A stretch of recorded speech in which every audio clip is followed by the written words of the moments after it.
করতালি দিয়ে অভিনন্দন জানাই।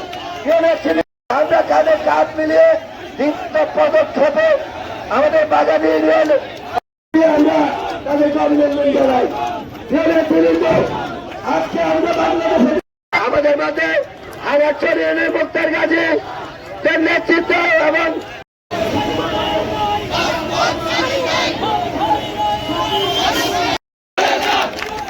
বিশাল রেলি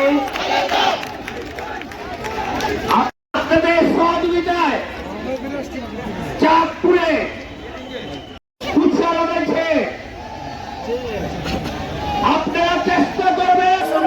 আজকের এই বর্ষপূর্তি আমাদের কেন্দ্রীয় প্রোগ্রাম মনে হচ্ছে যে আমরা দ্বিতীয় একটি স্বাধীনতাতে পেয়েছি 5 তারিখে। ওই অনুভূতি আজকে আপনাদেরকে ভাষায় বোঝাতে পারবো না।